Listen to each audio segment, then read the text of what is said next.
ദൈവനാമത്തിന് മഹത്വമുണ്ടാകട്ടെ.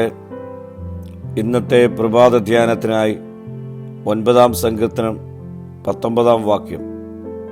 യഹോവേ, എഴുന്നേൽക്കണമേ, മർത്യൻ പ്രബലനാകരുതേ, ജാതികൾ നിന്റെ സന്നിധിയിൽ വിധിക്കപ്പെടുമാറാകട്ടെ. മനുഷ്യൻ മർത്യനാണ്, പുല്ലുപോലെയും പൂ പോലെയും ക്ഷണികൻ. ഈ ഒരു ഓർമ്മ എപ്പോഴും നമുക്ക് ഉണ്ടാകണം.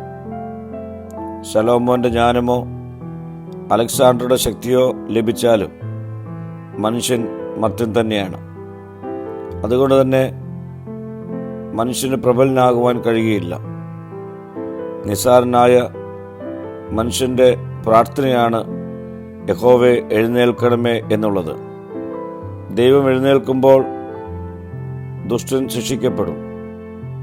ദുഷ്ടത പെരുകുമ്പോൾ, ജാതികൾ ശക്തരാകുമ്പോൾ ദൈവജനത്തിൻ്റെ പ്രാർത്ഥന ഇതായിത്തീരണം. നിസ്സാരനായ മനുഷ്യനെ ഒന്നും ചെയ്യുവാൻ കഴിയാതെ ഇരിക്കുമ്പോൾ ശക്തനായ ദൈവത്തിന് പ്രവർത്തിക്കുവാൻ കഴിയും. നാം നിസ്സാരനെന്ന് തിരിച്ചറിഞ്ഞ് ദൈവപ്രവൃത്തിക്ക് ഇട നൽകുക.